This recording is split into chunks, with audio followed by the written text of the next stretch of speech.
ngicela sibuke ama-hindrances, ngicela ukugcina ngale nizama ama-principles. Ngicela sibuke imicabo lengenda ukuthi siyikhone ukufulfilla ama-principles abo.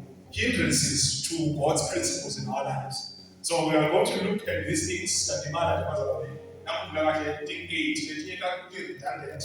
But ngicela siqale khona eveni laNkulunkulu egameni likaJesu. James chapter 1 verse 22 to 25.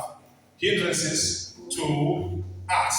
Thina into lesivimba ukuthi singakhona kwenda letimiso laNkulunkulu. Hindrances to God's principles bathandekayo. Upersonalize nje wena ngathi lelivi lesikafunza likhuluma nawe egameni likaJesu ukuthi akusiza. Ngicela umfundele bazalwane lokuqala embhalo egameni leNkosi.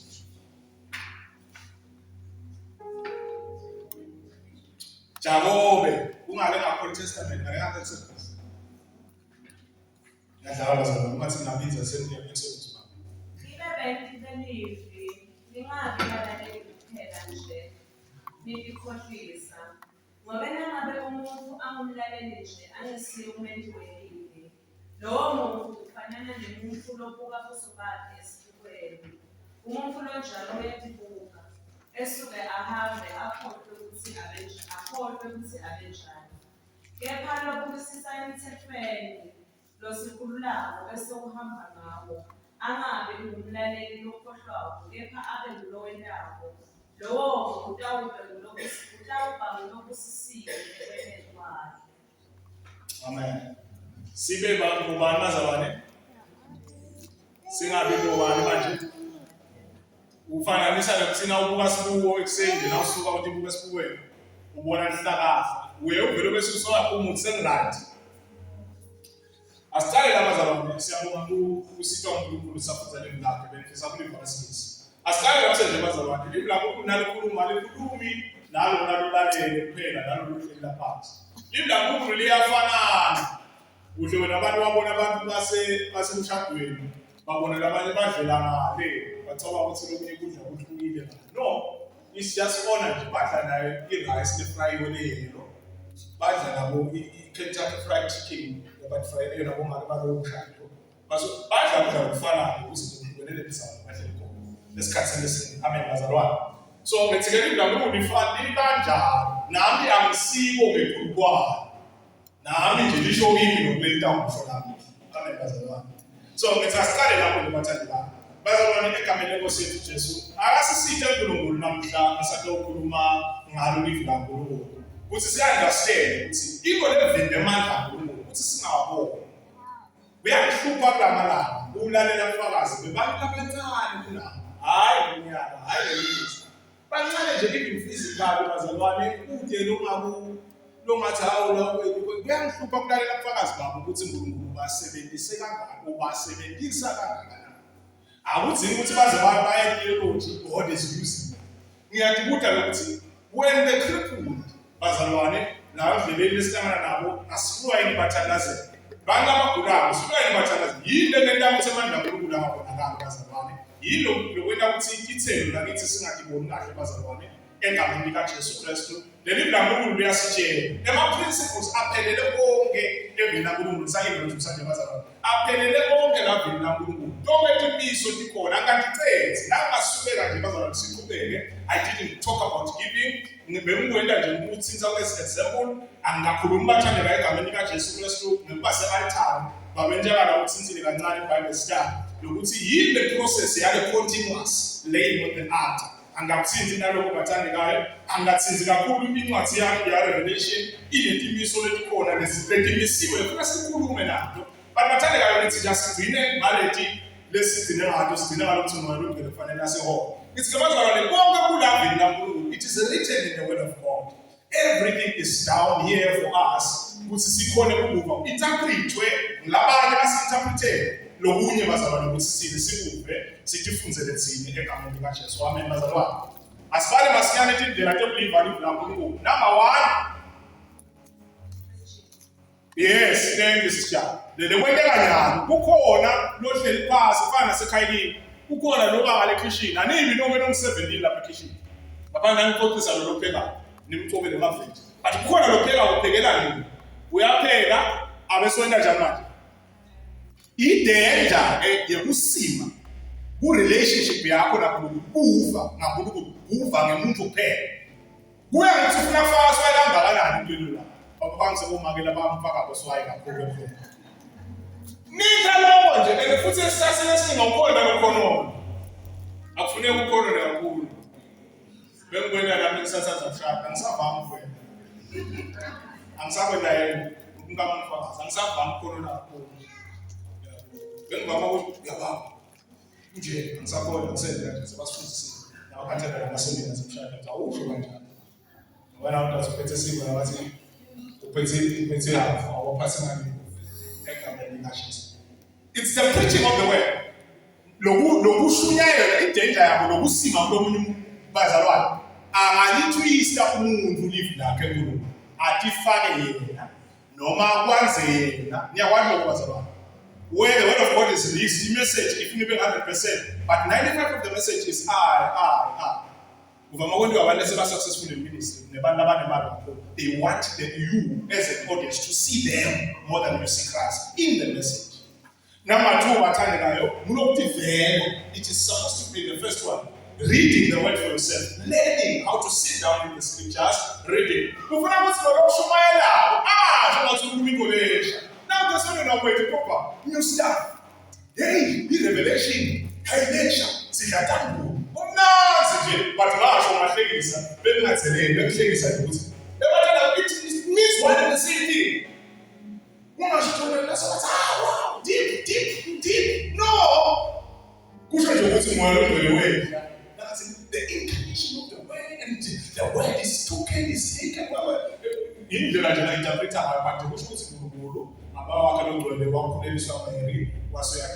so, look, that it is very important. You will learn to contrast, compare what is said and what is in the word of God. What is said by the doctrine, let's see, maybe doctrine you are under the doctrine, but more than that, the information is now number one, information.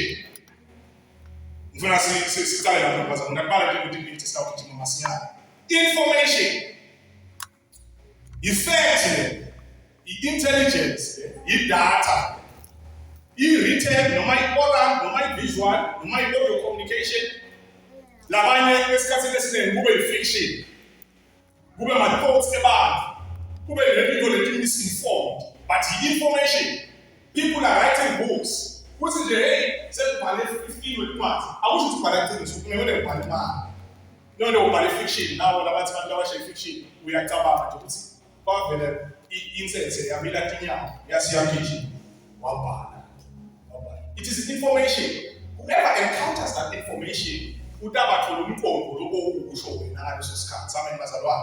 Information na hiyo tunaipata nayo iko je lekona ekamanikache but by misinformed noma babe accurately informed akusinkinga abazalwane kufunza inkinga kunokuchitha nokusodwani nakufunza ngaba ngikopheja kusebenza nabathambiso lapha ekhiyeni ngafundiswa umuntu odlala sithele udlala wangifundisa ukuthi ukukhafatala le nto yami yathi ukhafatala kuthi kuyashintsha uhambise le plan yabona mina ngathi ukhafatala lo dendele lo ngathi ukhafatala nasamfika John Phillips kulo mnyaka wa 2014 ngithi ngofunza ngafundisa wakhala John Phillips wathi beke konke lokho bathi ngathi lalela le mina ngathi ukuthi ukhafatala uzokhala lokho kusiyabhala phasi music what wakho I was misinformed.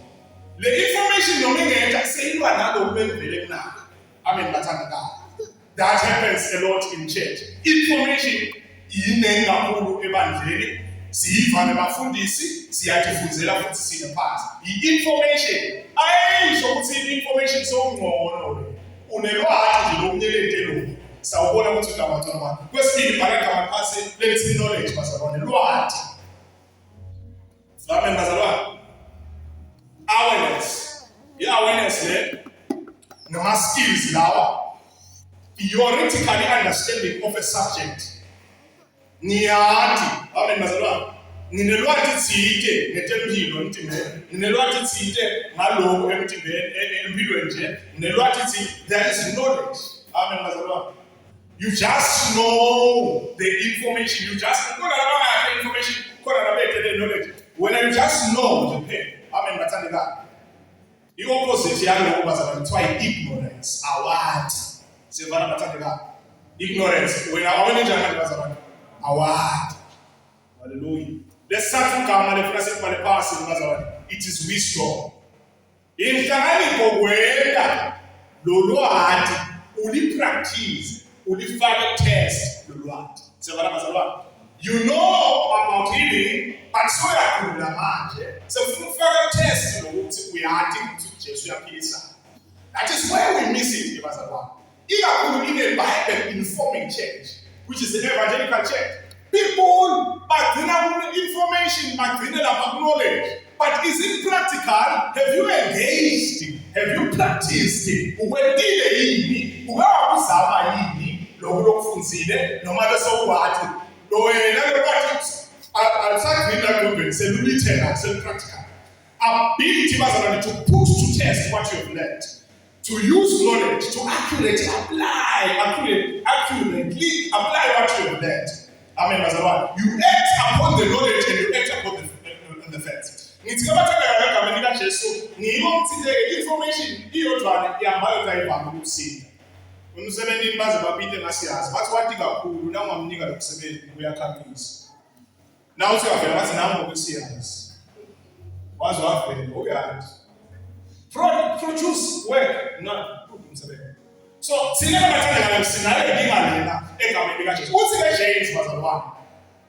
Sine esikhathini esiningi sine banesilala phansi emusweni. We know these things. Siyeva manje. Noma sinforma on TikTok, noma informa on favorite pastor wakho, favorite bishop banana, noma ufunze phansi kwazile bhalon Joyce Meyer, noma wente ini bathandekayo egameni lika Jesu ungakapractice egameni lika Jesu utabusulukhoma.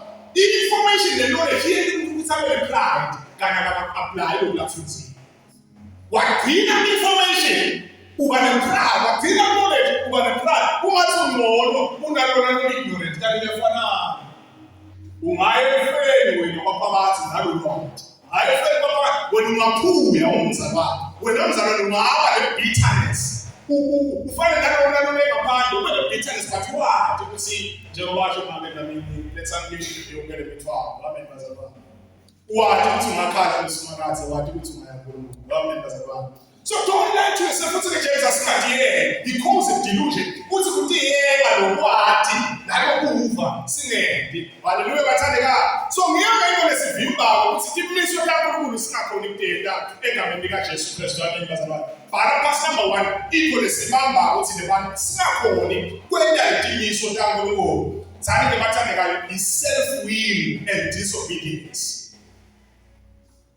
Yenzando yabali yami nekungafuni kumlalela bona. Ebathandekayo ngicabanga ukuthi kuyimistake kungamlalela umuntu. People bayathi ushido babita bathi ngalifaka iBhayibheli lapha. Ngihambe nalo. Athi ukulela lokho khona la iBhayibheli ngilifake la but ngingakwendi. Amen bathandekayo. We see this in the life of Jonah. Jonah bamthumela kuphi ke bazalwane? Waya ethashini. Labaningi bethu nabafika kuNkulunkulu batawufisa ukuthi kubosangadala kanti mabanalo ukuthi bafundiswe nabo. Labaningi labasesogwini hayi labantu labasesogwini nabafile lesibagcwabile. Lesiye emathuneni nabo sithi mama you miss grain if you were here grain. Labasefeni kwaphakathi babemva esikhathini esiningi bangakwendi nokulaba khona. Amen bazalwane. So self-will, amen bazalwane. Choosing one's own desires over God's commandments. Ngifuna kwela lokwakami. Jona bamthuma lenza ukuthi yena mfuni kulethi zakhe uNkulunkulu ngifuna ukushumayela. Amfuni kwela ukushumayela labantu. Nabantu abamfuni. Banengcobelo elikhulu labantu. Amen bazalwane. Uthi umuntu wami wagcina yabani zakhe. Bazalwane ungathipringisi utakugcina uNkulunkulu. Siyabona bazalwane. Noma ungapringa nje in your personal life utakugcina abantu bazalwane. Uvama ukugcina uNkulunkulu. Lesikhathi hayi ukuthi uvama utakugcina. Hallelujah bathandekayo.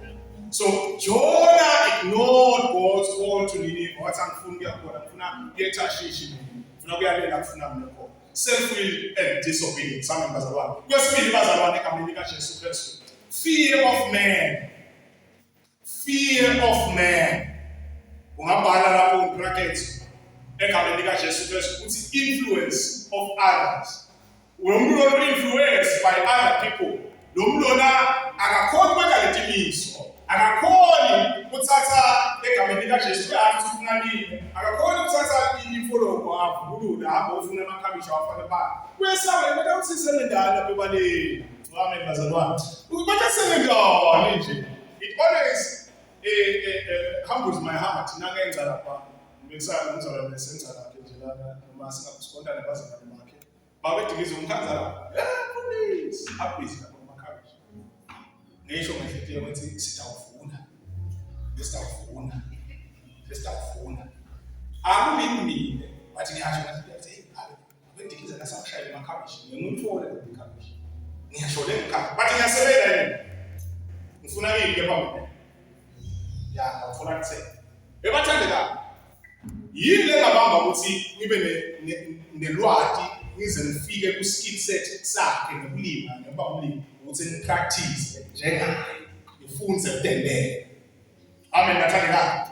Ukuthi ngifunze kudelele. Bathi angisabhalo umbesakanye umzala ngoba senzana. Ukwenza busy lapha for mina akanangiphinga ukuthi sesaze samukela ukuthi uyalimi.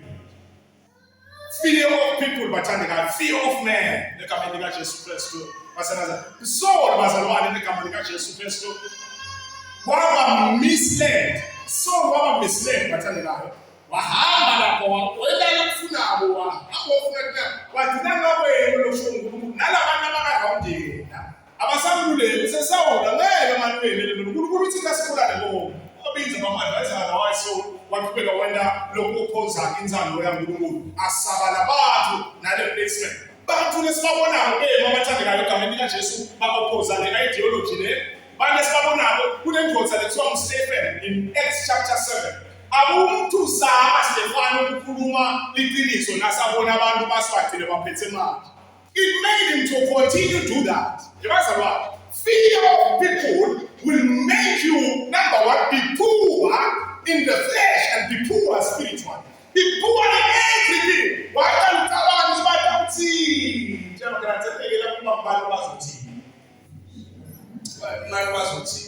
Nasantare kusunto njemini. Nasantare kwa serious na ngukuru. Abantu bazathi ngiyafuna bona lokuyekani assignment mina ngikulu ngiyaqomba la ngibole bathi bantu batawuthi it hinders people from doing that. Amen bazalwane. Yabavimba abantu ukuthi bengenza kaNkulunkulu. Bakuyaba the influence of other people. Influence of other. Yes, sesenda lo umyalo. You have no backbone of your own. Funa nje ukuthi bekwa ukuthi sesenda lo wasasine. Fear of people bathandela. Uyawena ukuthi umuntu lokho angakhona ukwenda inzalo kaNkulunkulu. Amen bazalwane. People's opinions, fear of circumstances. Bazalwane egameni likaJesu Kristu. Uyenza ukuthi vele umuntu athi hayi sengiyasaba mina ngisafuna. Amen bazalwane. Sakho. Kwesithathu bathandekayo unbelief and doubt. Lokhu ngevele bathandekayo sikhuluma ngabo konke malanga. Kungamkholwa uNkulunkulu. Kungamkholwa uNkulunkulu bazalwane. Kungamkholwa uNkulunkulu, akholwa uNkulunkulu, akholwa lona iBhayibheli, kodwa nje konke ngewena nawukholwa. Awufuni futhi nemethemba uNkulunkulu, awufuni kusasithe lokungakholwa kwabo. Amen bazalwane. Lelo bathandekayo ilimente kakhulu sibonile in the scriptures. Yalimata ukuthi abantu bangakholwa kuphela the service uNkulunkulu. Number 1. Number 2, sabona ku Old Testament lo lemthetho kusho ku New Testament. Lo la Old Testament siyabona bazalwane egameni likaJesu. Kanele babangabala bese asakhona ufinyelela lemini yakho. Amen bazalwane. Unbelief, ungakholwa. uNkulunkulu angakhuluma kwayo noma ungabhadala siphi speaker noma ungabhadala umuntu egameni likaJesu akhuluma azafome noma ngaba ngegrip wakhe. When you don't want to associate your mind and beliefs with what is being said, awufunde ukukholwa uNkulunkulu. Amen bazalwane. Sashilo uNkulunkulu ukuthi kunje ufuna ukukholwa wena. Failing to trust God's plan. Kuthi ucebo laNkulunkulu ngilona la ngempilo ngilona kahle awufuni unbelief. Wena nje udeny uyahlala rejected, ukuthi thishela abathuseni uyathandaza siNkulunkulu asize kungakhona kwakhe egameni likaJesu Kristu. Israyeli umdawu uthe kakhulu uNkulunkulu nathi isikhathi sethu bakhona abantu abangamadala. Amen bazalwane. Ungathi nje la singamuda ngivame ukubekisana ukuthi umuntu othi wafika kanjani emhlabeni utakutshela ngema-organisms nakhona naqala nje waba big bang theory. This person doesn't believe in what the scripture says. Athi uNkulunkulu wadala nomhlaba nokukhuluma ngafuna ukukholwa. Amen bazalwane. Unbelief ilimata kakhulu ke-unbelief bathandekayo ngoba awamukeli ukuthi umuntu double minded akakhona ukumukela nje noNkulunkulu. Umuntu akakhona ukuba ne-results ephilayo nalephathekayo egameni likaJesu Kristu no double minded egameni likaJesu. Haleluya bathandekayo. Ngicela ngesibalo wesi-4 bazalwane egameni likaJesu Kristu. Unconfessed sin. Unconfessed one bazalwane. Isono lesingakeni kanjani? Lesingakavumi. Amen bazalwane. Hayi lana sihlala khona enkubeni. Sihlala khona enkubeni. Simjoyine labaphakelana ikhathi bamjoyine. Babe sabazi asakhipha imoto nabe ngekathemba ukuthi kawukhona. Ngaze kubile kakhulu. Unconfessed sihlala khona kakhulu abathandekayo. Yabazalwane fellowship kanjani uNkulunkulu wena lo ungalunga kanani? Utawubona njani ufellowship naNkulunkulu ongalungele na? Wena ufana nomuntu lohlele ngekhathi endlini bazalwane. Ahlele nebantwana ngelela. Futhi umuntu uhlala kuthi umuntu. Umuntu ohlala kuthi umuntu. You have no relation. Kunengole kufanisa. Yabathandekayo sonke siyamehlukanisa umuntu nalo. Sela ukuthi singakhona ukudlelana naye. Siyabona mayifetse sona kulabanye abantu lokukabona nani. But kakhulu wena ukuthi ubekhashana naNkulunkulu. Udabwela njani ke nakushoko ungafuni kusuka la ukhona bazalwane. Hide in sin. Yabathandekayo it's not a problem. But since you can go to God with it, I don't see it again. Nkulunkulu ukhona ukusita abathandekayo egameni likaJesu. Lelo bazalwane nina ukuthi uzazi ukuthi ukhona phambi santhanda ke lehlobile nemadoda bazalwane. Bangahlobi inkanda ngeke sikhole kwenda inzalo yakhe uNkulunkulu. Amen bazalwane. Ngeke sikhona kwenda lafunako. Sabekekela savumelana saba nebudlelwane netiko takhe Satan. Ngeke bazalwane egameni likaJesu. Lapho kulandzela bazalwane egameni likaJesu Kristu i-worldliness. Worldliness. Utsandza live. According to 1 John chapter 2 from verse 16 to 17. Worldliness. Chasing the things of this world. Awunamsebeli nekuphosha umbuso isikhathi siyasho funa nombuso nekuluma kwawo which is a present continuous tense. Funa nombuso nekuluma awufuni wena lo. Ngeke kuvele bathanda ukuthi umuntu othandza Sathane aphindze athandze uNkulunkulu neSathane. Unye kwakho lokudawusa kakhulu nalokho. Kude lothanda tiko takhe Sathane ningathandza uNkulunkulu kahle ngoba lo muntu loyo unamatheleka netiko takhe wona bazalwane akangabesela usubeke uye umuntu lowathi kahle ukuthi akafuni lutho akafunde ukubona bese siya I will just enjoy the privileges of the person. No awenzi njalo ayenze njalo we are acting no Sathane lanyana wena but uzalani akwenze ukuthi uthake kancane wendinesi bazalwane egameni likaJesu priorities abamhlaba lo people will not badawubeni emathuneni bangayendi bangafulfill idestiny uNkulunkulu ababekeleyo. Labanye bagcine lapho le-level sibakhase bakhona khona no sangeni manje bazalwane. God wants to use us even more. Placing material possessions or selfish ambitions ahead of God's will. Placing material possessions, worldliness, or selfish ambitions ahead of God's will. You worldliness then. Yathini ukuthi the live netiko dalo kwenda njani bazalwane. Bahlala labantu abazalwa bathi okwelizwe uyedlula abuna haleluya uthula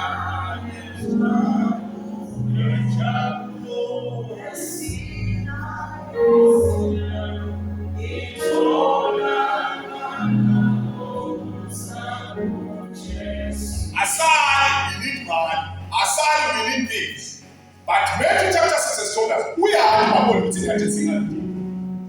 Bese ingaba khona lekhesa, but kuthula konke kulokhu Jesu. Beyond the other things. Trust God bazalwane. Le worldliness ayethinzi kakhulu. So manje bengathi inkosi uPaul abaye bathi hlabe ngemijulu ngenxa yokuthanza tona lithito lomhlaba. Ngilaka kukhuluma khona athi imali baze isona. Cha, akusiyimali esona. Thanza imali kwimbandla yakhe. Wena ngingathi imali baze isona bayifuna lesontweni. Wahamba ubhalela Facebook bakhona ukuthi uthanza nemali. Hayi manje, amen bathandekana. Egameni likaJesu Kristu. UNkulunkulu akasisithe bazalwane iwellness kunakalethi khona irich yamrula bathi sabayitshela ngathi zabantu imnazi itshela uJesu basuthi Jesu akuthense ngokunako zabathi lo rich ulalela la Jesu uyahlala uyagula ngeke mnikele kwebillion ngeke ngotama bazalwane it cannot buy any ticket to please this world. We are opposing what the world is doing. Thina umfulu bhekana nasi sine swimmers bhekele asimo bala bantu bezalwane ngempela into ndolito kutsala nayo ngeke ukhona ukwenza kakhulu forget so ubambekile ufungekile egameni likaJesu Kristu amen bazalwane egameni likaJesu ufuna sithandaze manje procrastination ngidala njalo manje ngeva ngosu usamendelo ngeva uthi angisuke la bathi indawo kanjani thina kwendile uyele njani mntana bentwana bendawo uyethi indawo kasisi hlala phansi yeke la vele sisi it is disobedience. Hallelujah. Kufuna ngaso so utholile ukuthi uNkulunkulu uthithile so uthandazile futhi akhulumele nokusho uNkulunkulu phela la bathandeka so ushilo uNkulunkulu so uthandazile ithini indlela yakho ukuthi ufuna ngene njani ufuna ngene yini egameni likaJesu Kristu yafike le namsathane la procrastination is self sabotage lena bazalwane through doubt ngisengalungele ngabuye kuwele ngabuye ngithi lo zambe sikhamba siphele sonke isikhathi nya egameni likaJesu uyavimba lokuthi ngeke ukhona ukutenda iqiniso lakhe kuNkulunkulu athi lo wena nyanga uthi wena ndabuye ngeke njani manje ndabuye kakhulu spiritual progress sincike kakhulu bazalwane spiritual growth sincike kakhulu ndabuye mtha ngiyatibona phela inkinga wena sisikwetha sitawuwena sitawutha dinetana zewe dine fasting way why nitawufast nitawuthanda you mean good but did you do it no you didn't lokho kwebazalwane wena uthi wena umdali wakho lo Nkulunkulu angisho umdali wakho angajabuli ngawo noma ungabuyela kuye umthetho noma sefuna kufa no ungajabu sibili ungalenza abathoko ungajabu but wendeni did you achieve what you said ngakubeka wona so wena ngindaba yemngwele amen bazalwane ndaba lokho kwangathi noyiningi bazalwane uthi nje umthethembe wena ubangathi utendela wena kana sishilo uNkulunkulu bazalwane just do it egameni likaJesu Kristu amen bazalwane kuyavimba spiritual progress kuyavimba personal progress yemzalwane uyathi ufuna afunze uyathi ufuna indawo yene njani bazalwane nikwena egameni likaJesu Kristu ndaba yengiyenda bathandana lokho thina bathandana Biblia uNkulunkulu usitshelile kahle ne-unforgiveness lathi persisting in not forgiving others creates a barrier to hearing God and His will. Lokho kwela ukuthi ngisho namadimoni angakhona nje nokwenda lutho okungakhona ukuthi ungawaphasa kwela ukuthi nje ungakhona progress egameni likaJesu. Biblia uNkulunkulu yasitshela ukuthi unforgiveness is the number one factor that hinders Christians. I want to be free. But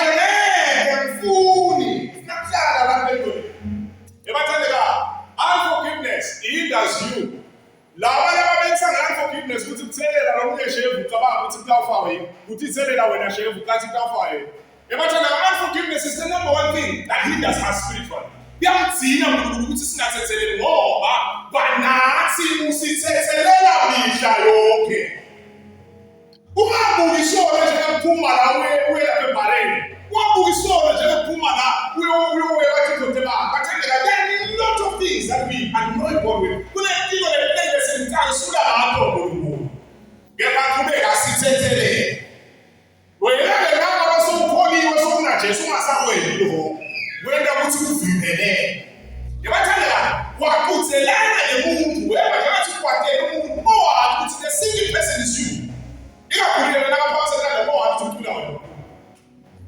The more that I forgiveness in family level, in your marital, in family level, your spouse, your kids, your family, marital. You can go. I wish I was as well the woman now. This is our persistent desire when we see if you we are being sorry. Now being sorry. Mark chapter 11. Uti Lona usesele uti gospel tisakena.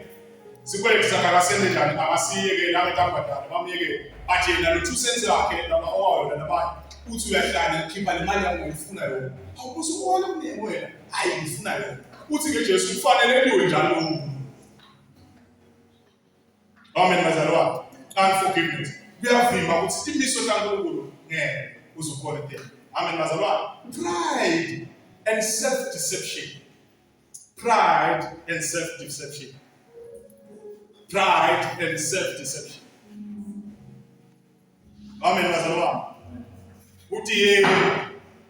You know, when a false ideology, false ideology, I'm already there. But it's in a soul of a sending. If you're not school now, it's not really right. Who will right doing? Who will right doing? The matter that one no more pambana, and you come back and think God is just one.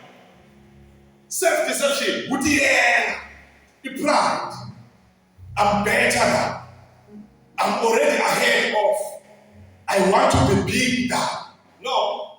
When we come to God, Pastor Bani, and when they're in trouble, we always ought to humble ourselves. If we're not standing for by swing back, you're not going to start listening from when I jump around. That's balance. We ought to always humble ourselves. If pride, you're not going to Evil Satan, self-deception. Thinking that you are already doing it, you're already making it. That is no Testament. I look to the sister spending and full Simesia. Snack Testament, then what's a little penis with in a leper. Say, Jenny, you're between the solution. Incident was I never Lopina, Abuland, and Bullet.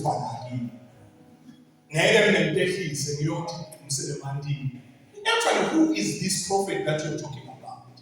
So he prayed, he went that. He prayed, he got I didn't go in a pen. You know, because it's so much from our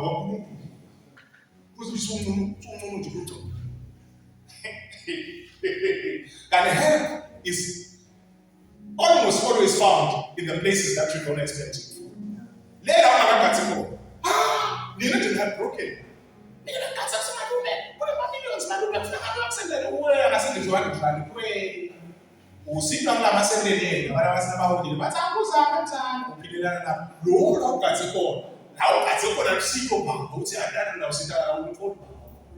Pride makes you to think that you are ahead of yourself, ahead of God. You know better than, you are bigger than.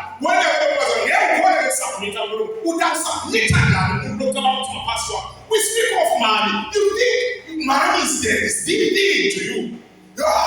We speak of giftings. Sometimes I put me in prophetic, in one and no,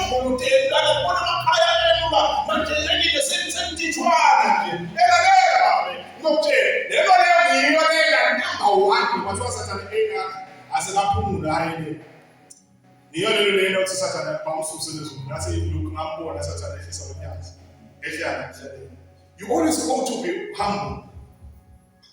You always should be humble. Self-deception, things that are not good, things that are Article 5. If I see faith, tell a man. I see faith when I come. Me never lose right. I see faith. Me never right and man. I see faith. If faith is in the man, but in your way, that will be man. If faith is in last minute, Nila. If faith is your dad, I ain't sure to put it up. If faith is equal, Akunakubonga isikusinza. Hallelujah, bathandekayo. So you are always vulnerable to God, you are always humble to Him. No, bazalwane ukuthi wena ulungele ukuphehlisa wendela kusho uNkulunkulu. Not only for spiritual growth, for personal growth as well. Ekhambeni kaJesu ukuphehlisa, kuthatha silike ukuphehlisa uyofuna isito, uthatha like ukuphehlisa uyofunza again, uthatha like ukuphehlisa ugqoke bomankalapha, ugqoke amavololo namafuna bofunza ushisela ube nesikhathi. Uthatha ukuphehlisa. Mina hold me. The whole me, I can't do that. I already have this image that I have about myself. That is what always keeps people away from self-deception. You are right. I'm not sometimes. Who would you try to do? Right.